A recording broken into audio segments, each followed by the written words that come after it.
안녕하세요. 카리포트 임재범입니다. 지금 이 차는 SM6의 LPG 모델입니다.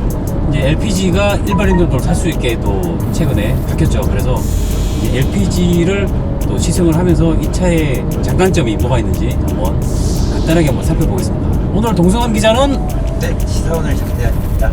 시사원의 장대한 기자입니다.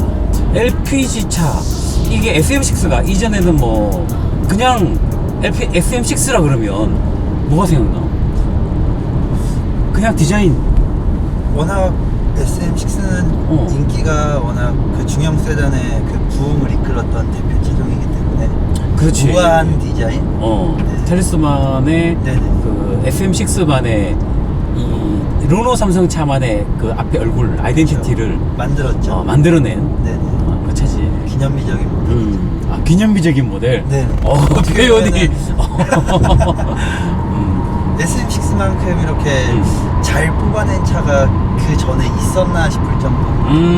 그 아이덴티티가 어쨌든 지금 큰 인기를 몰고 있는 QM6로까지 이어졌기 때문에. 그렇지. 어떻게 보면 디자인 측면에서는 뭐 인정을 받지 않았나.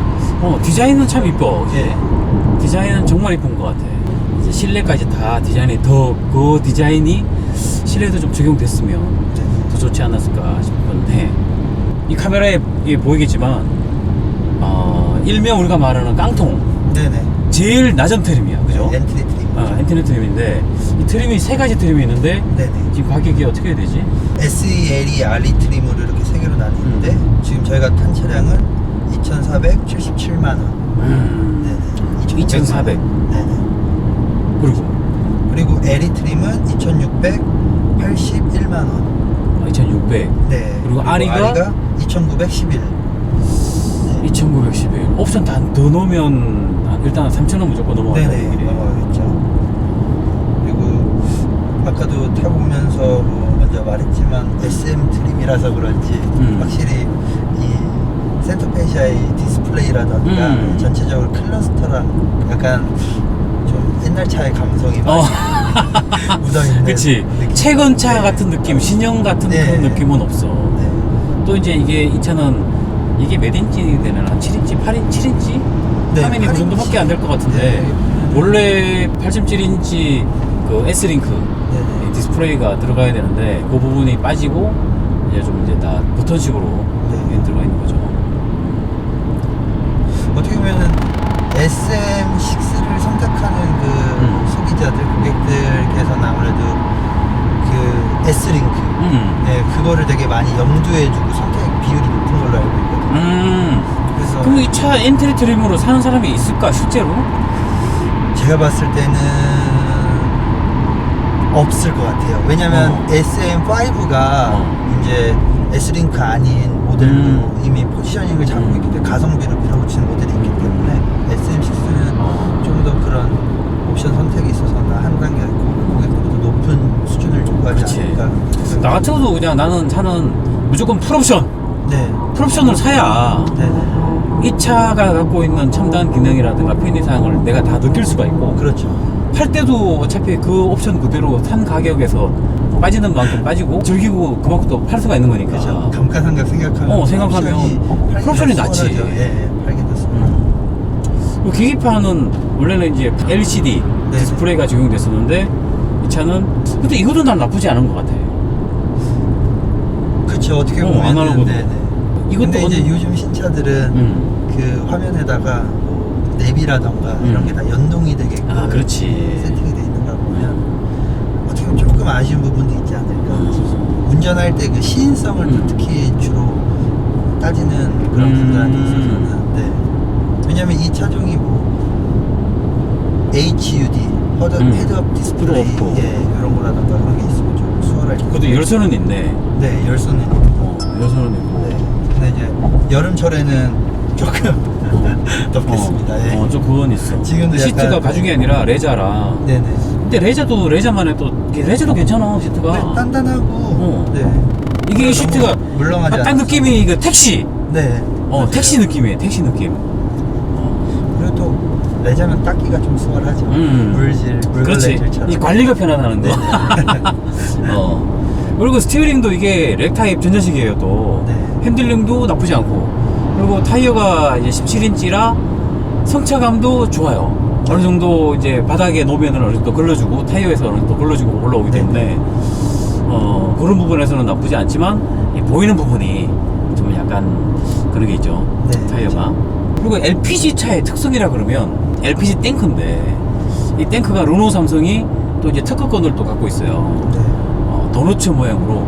보통 탱크라 그러면 이제 배터리처럼, 네네. 소세지처럼 이제 이렇게 탱크가 2열과 트렁크 사이에 있기 때문에 트렁크 공간이 아주 좁은데, 네. 이 차는 트렁크 공간을, 기존 트렁크 공간을 그대로 거의 뭐 100%까지는 아니지만 다 활용을 할 수 있는, 그리고 시트를 2열 시트가 폴딩이 되면 안에까지 또 짐 뭐 스키라든가 네네. 짐을 실을 수 있는 그런 그렇죠. 활용 공간까지 사용할 수가 있으니까 뭐 그런 장점을 갖고 있는 SM6 LPG 차량입니다. 도너 탱크를 한번 살펴보겠습니다. 탱크 같은 경우에는 LPG 탱크가 보통 일반 차들 같은 경우에 보면 탱크가 가운데 있죠. 근데 이 차는 트렁크 바닥에 있습니다. 바닥에 열어서 한번 치우고, 보시는 것처럼 이 도너츠 모양으로 탱크가 있죠. 그래서 이 바닥으로 트렁크가 배치되어 있기 때문에 공간 활용성이 아무래도 더 좋겠습니다. 근데 2열 시트를 접을 수 있다 그러면, 이 접을 수 있다 그러면 아무래도 스키라든가 그런 걸 살 수 있을 텐데, 이 차는 지금 접히지는 않는 것 같아요. 그래서 이 차의 특허가 뭐냐면 이 고정하는 장치라고 그래요. 그래서 만약에 뒷차가 박았다 그러면 이 탱크가 이 바닥으로 떨어지는 그런 안전 사양이 이 차의 특허라고 하네요. 아무튼 도너츠 탱크는 이렇게 생겼습니다. LPG 차의 모든 장점이긴 하지만 앞뒤 무게 배분이 앞에만 무거운 게 아니라 뒤에도 어느 정도 무게가 있기 때문에 주행 안전성이 좀 더 일반 차 가솔린보다도 좋지 않나 라는 생각을 해봐요. 서스펜션에 대해서 이게 AM 링크인데 토션빔이죠. 네. 근데 일반 토션빔이 아니라 토션빔을 조금 더 개량을 한 네. 그런 토션빔이기 때문에 토션빔이 멀티링크보다 안 좋다. 근데 장단점이 다 있어요. 네. 뭐 원가 전략도 되지만 이제 성차감이 물론 멀티링크만큼 아니면 에어서스만큼 좋지도 않아요. 네. 멀티링크만큼 완벽하게 좋지도 않지만 그래도 토션빔이지만 기존의 일반 토션빔보다는 약간의 멀티링과 토션빔의 중간 정도의 성차감을 만들어주는 그런 개조를 했습니다. 일반 토션빔이라 그러면 양쪽 타이어의 축에 봉만 있기 때문에 한쪽에 충격이 가면 반대쪽 타이어에도 충격이 가요. 그래서 이제 성차감이 떨어진다 라는 얘기가 있는데, 이 차 같은 경우에는 토션빔 봉에다가 약간의 개조를 해서 좀 더 따로 또 타이어가 움직이게끔 개조를 해놨기 때문에 한쪽 움직이더라도 뭐 크게 큰 충격이 아니면 반대쪽 충격까지도 좀 덜 오게끔 개조를 했기 때문에 일반 토션빔보다는 조금 더 좋은 성차감을 만들어내고 있죠. 이 차는 배기량이 2.0 LPG 차량입니다. 이제 NA고요. 터보가 안 들어가서 140마력밖에 안 돼요. 토크가 19점인가? 19.7이네요. 19.7. 140마력에 그냥 차분합니다. 부드러워요. 자연흡기 엔진이라서 일단은 안정적인 엔진이라고 볼 수가 있겠죠. 또 변속기가 뭐 자트쿠사의 엑스트로닉 변속기, CVT 변속기가 적용되어 있습니다. 네네. 지금 현재 닛산의 알티마이드의 변속기가 들어가 있고, 들어가고요. 변속기나 엔진은 검증을 받은 그런 파워트레인이 되겠죠.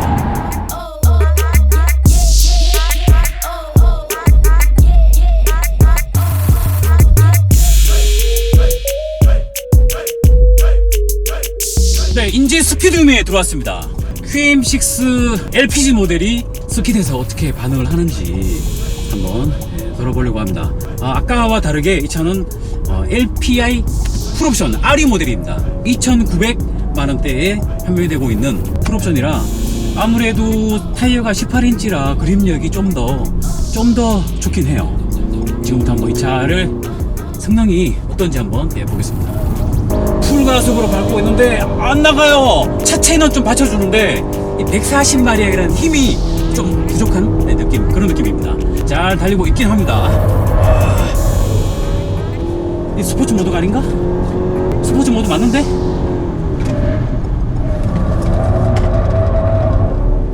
자, 괴성을 줄이면서 직선 코스.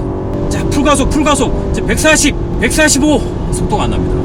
CVT 변속기만의 느낌이 있어서 좀 더 DCT보다는 좀 느려지는 듯한 그런 느낌이 있습니다. 반응이 좀 약간 느린 감이 있고요.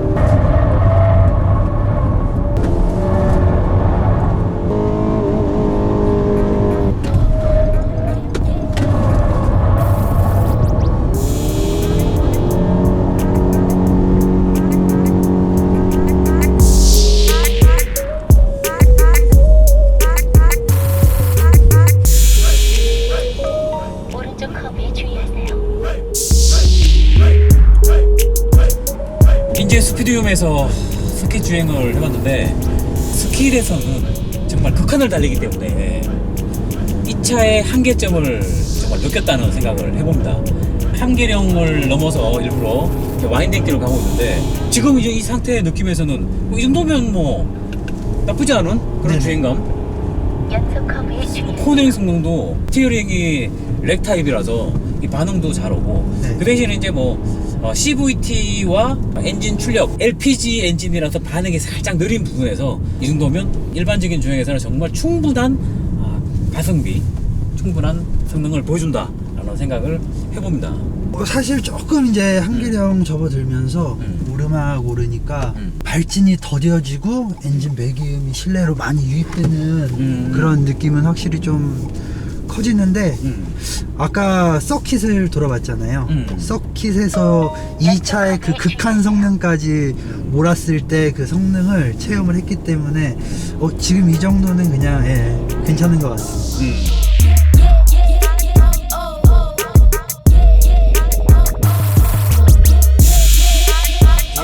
저가의 차량, 네네. 옵션이 완전히 없는 차량을 시승했었고요. 이 차는 완전히 풀 옵션 알리 모델 차량입니다. 디자인 자체가 실내가 또 환한 데다가 이 배터리 또 콜팅으로 또 이제 가죽으로 또 둘러싸여 있어가고 네네. 확실히 고급스럽다. 네. 그리고 완전히 달라졌어. 나파 가죽 시트. 그래서 나파 가죽. 예. 옵션이 없는 차량 같은 경우에는 시트가 레자 가죽에 말랑말랑하긴 하지만 그냥 택시 같은 느낌이었는데 네네. 이 차는 가죽으로 해서 느낌 자체가 완전히 달라. 성체감도 다르고 네네. 실내 디자인이며 시트며 모든 게 바뀌기 때문에 이 주행감 자체가 완전히 다른 차 타는 듯한 그런 느낌입니다. 되게 화사하고 고급스러워요, 확실히. 계기판도 다 또 LCD로 네네. 또 화면도 이 디스플레이 화면도 그렇죠. 풀 디지털 클러스터라는 게 상당히 S링크. 네. 근데 좀 반응이 초창기보다는 일단은 좀 빨라졌다 그래요. 네네. 기존에 있던 S링크가 가진 오류를 거의 뭐 대부분 잡았다고 얘기를 합니다. 네. LPG 차에 대한 얘기를 지금 하고 있는데 반응은 어떤지, LPG 연료는 어떤지, 친환경이라고 그러는데 얼만큼 친환경인지 한번 들어봤습니다. 원유 가격 인상과 함께 LPG 가격이 올라갈 때가 있습니다. 보시면 이제 원유와 같이 거의 움직이고 있는데 두바이는 우리나라에 들어오는 대부분의 원유가 되겠습니다. 우리 국내 국제 가격도 국내 들어오는 국제 그 LPG 가격도 그 원유와 거의 유사하게 뒤집어 움직이고 있고 특히 이제 2018년도부터 들어와서는 원유 대비해서 상당히 낮은 가격에 형성이 되어 있습니다. 그렇기 때문에 국제 가격 대비해서는 보통 지금은 85%대에서 100%대 사이에서 가격이 형성되고 있어서 절대로 국제 가격 LPG가 어떤 국내 이벤트가 있을 때 예를 들면 지금처럼 규제가 풀렸을 때 LPG 가격을 임의로 올리는 거 아니냐? 뭐 올릴 수 있습니다. 그렇지만 국제 가격을 무시하고 가격을 올릴 수가 없고요. 단지 그 당시에 원유 가격이 어떠냐에 따라서 사실은 가격이 결정되고 있죠. 최근에도 휘발유 가격 경유 가격이 지속적으로 좀 인상되어 왔지 않습니까? 그것과 마찬가지로 사실은 최근에도 LPG 가격 인상 요인이 있습니다. 그렇지만 그런 소리를 듣지 않기 위해서 지금 LPG 수입해오는 이원이나 SK가스에서는 최근에 몇 개월 동안 가격을 동결해 왔습니다. 그런 좀 고충이 있는데 하여튼 그 LPG 가격 자체는 국내에서도 절대 임의적으로 가격을 올릴 수 없다 그렇게 보시면 되겠습니다. 세계 LPG 자동차 등록 현황인데요. 사실은 뭐 차량 대수를 보면 뭐 그렇게 많지는 않습니다. 한 2,700만 대 정도 되는데 그럼에도 불구하고 이 차량 숫자가 매년 증가하고 있다 이렇게 지금 확인되고 있습니다. 특히 이제 터키나 이태리 중심으로 해서 유럽 LPG 차가 이제 성장을 많이 하고 있고요. 전체 등록 대수의 약 72% 정도는 유럽에서 지금 LPG차가 등록되어 있다 이렇게 보시면 되겠습니다. 예전에는 우리나라가 뭐 세계 최고의 LPG차다 이렇게 아니면 또 세계 최고로 LPG차가 많다 이렇게 되어 있지만 최근에는 많이 빠졌습니다. 뭐 아시다시피 245만 대까지 찍고 좀 지속적으로 빠져왔는데 터키나 러시아 뭐 그다음에 이태리, 인도 이쪽에서 보면 지속적으로 지금 거의 2배 이상 성장을 한 상태입니다. 저희가 240만 대 갈 때 터키가 200만 대를 넘어서 300만 대를 쫓아가고 있었는데 그 사이 몇 년 사이에 지금 460만 대까지 와 있고요. 2017년도 숫자지만 만약 2018년도 숫자가 만약에 다시 나온다 그러면 거의 500만 대를 돌파하지 않았을까 그렇게 보고 있습니다.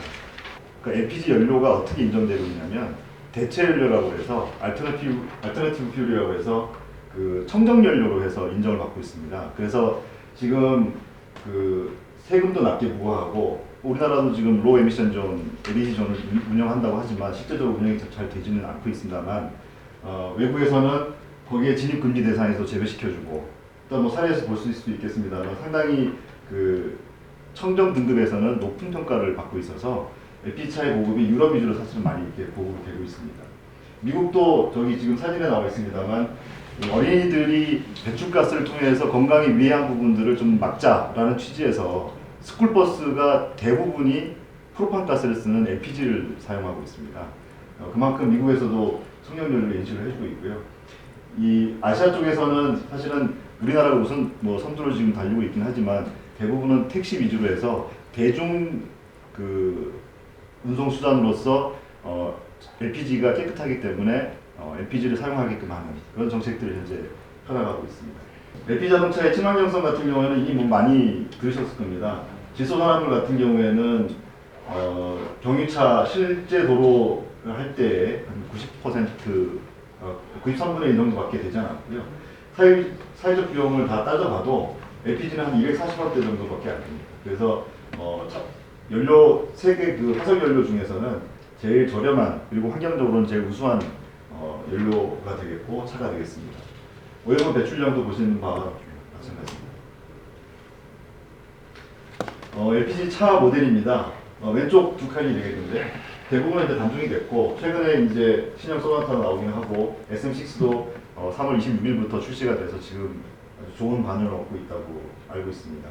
이제 그리고 저희가 또 기대하고 있는 부분은 물론 삼성에서 RV에 대한 신차를 QM6죠. 올해 상반기에 내겠다는 의지 표명을 하셨고 그렇게 나올 걸로 알고 있습니다. 그래서 그런 RV와 이런 SM6의 어떤 그런 라이브를 통해 가지고 LPG 시장을 좀 더 분위기를 형성해 주신다면 현대에서도 지금 투입을 하고 있지만 좀 더 좋은 분위기가 더 형성되지 않을까 그런 측면에서 경제적이고 친환경적인 LPG차가 더 많이 보급되기를 저희는 기대하고 있는 부분입니다. 그래서 말씀드린 대로 LPG차 폐지가 된다고 해서 너무 많은 너무 부정적인 생각보다는 오히려 이런 차종이 서민들과 경제적으로 필요한 분들한테 많이 좀 보급이 되고 그렇게 되면 저희 LPG 공급하는 측면에서도 봐도 LPG가 무조건적으로 가격이 오른다든지 아니면은 뭐 공급이 문제가 된다든지 그런 문제는 전혀 없기 때문에 안정적으로 LPG 시장이 형성될 수 있다고 보여지고요. 거기에 배경은 쉘까지 생산에 따른 LPG의 많은 공급이 기초가 되지 않을까 그런 정말 가져옵니다. 예전에는 장애인이나 렌트카용으로만 LPG 차량을 살 수 있고 팔 수가 있었는데 네네. 지금은 이제 일반인들도 다 쉽게 그냥 돈만 주면 살 수가 있잖아요. 네네. 그렇기 때문에 라인업이 하나가 더 늘었다고 봐야겠죠. 네. 그래서 이제 뭐 어떤 식으로 어떻게 달라졌는지 전체적인 SM6에 대해서 르노 삼성의 제품 커뮤니케이션 팀의 팀장 김우성 부장이 또 설명을 해주시네요. 사이드 패널과 차체하고의 그 용접 부위를 보이지 않게 처리한 레이저 블레이징이라든가 또 도어 프레임 쪽에 일반적인 고무 패킹에다가 거기다 또 다시 플라스틱으로 커버를 다시 입혀서 밀폐감을 조금 더 높여주는 그런 부분, 이런 부분도 저희가 사실 뭐 실질적인 주행 성능과는 직접적인 관계가 없다 하더라도 사용하시는 분들의 좀 어떤 그런 감성적인 부분을 좀 더 충족을 시켜드리기 위해서 저희가 2016년에 출시할 때부터 신경을 많이 썼던 그런 부분 중에 하나를 꼽고 있습니다. 파워트레인입니다. 파워트레인은 뭐 작년 말까지는 저희가 이렇게 4가지 파워트레인을 제공해 드리고 있었습니다. 근데 뭐 아시다시피 작년 연말 이후로 저희가 디젤 엔진은 라인업에서 이제 빠지게 됐습니다. 빠지게 됐고 지금 현재 유지하고 있는 파워트레인은 1.6 가솔린 터보, 그리고 2.0 가솔린 직분사, 그리고 2.0 LPLI 그 LPG 엔진 이렇게 세 가지를 가지고 있고요. 그리고 가솔린은 각각 7단 DCT 연결이 됩니다만 LPG 같은 경우에는 자트코의 CVT하고 연결을 하고 있습니다. LPG는 뭐 작년 10월에 추가로 저희가 라인업에 추가했던 그 SM6 프라임 하고 엔진과 미션이 사실상 동일합니다. LPG 같은 경우에 보시면은 저희가 2025년 여기는 안 나와 있습니다만 2025년까지 모든 자동차 회사들이 충족시켜야 할 유럽 배출가스 기준을 우리 LPG 같은 경우에는 2016년에 제품 출시할 당시에 이미 앞당겨서 다 충족을 시킨 그러니까 배출가스 면에서는 환경적인 요구사항을 모두 충족을 시킨 그런 엔진이라고 할 수 있겠습니다. 140마력에 17.7kg/m의 그 토크를 내고요. 그리고 연비 면에서도 9.3km/L니까 좀 그래도 그 같은 동일한 배기량의 그 가솔린 똑같은 경우를 놓고 봤을 때는 예를 들어서 뭐 SM6 프라임 같은 경우 하고 비교했을 때는 거의 가솔린 연비의 한 85%그 정도까지 올라가고 있습니다. 그리고 출발해서 시속 100km 가속까지 10초가 이제 저희 이제 평가 결과 나왔는데요. 저 부분도 가솔린 같은 경우에는 한 9초대 정도가 나오는 걸로 나오고 있습니다. 그래서 거의 근접하게 퍼포먼스를 내고 있는 걸로 판단하고 있습니다. 특히 SM6 같은 경우에는 그 SM7에서 또 한 단계 더 진보한 7단 수동 모드를 지원하는 자투코 무단 변속기가 연결이 됩니다. 그렇게 해서 그동안에 뭐 사실 LPG에 대해서 여러 가지 오해를 많이 가지고 계시는 부분이 있었는데요. 이전의 LPG 엔진은 액상 분사 형식이어서 아시다시피 겨울 같을 때는 시동성도 떨어지고 또 이제 뭐 출력의 어떤 그 요동도 좀 있었고 이런 게 있었습니다만 지금 여기 적용하고 있는 그 LPLI 그 가솔린으로 치면 MPI하고 같은 방식이죠. 이걸 채용을 하고 하면서 LPG의 전통적으로 꼽혔던 약점을 많이 개선했습니다. 거기에 이번에 최신 무단 변속기를 연결을 하면서 주행 성능 면에서도 그래도 많은 분들이 충족하실 만한 부분까지 올렸다고 저희가 보고 있습니다. 아주 좋다고 볼 수는 없지만 적당한 성능을 네. 발휘하는 SM6 LPG 모델이라는 생각을 해봅니다. 네. 카리포트 임재범이었습니다. 시사오늘 강대한이었습니다.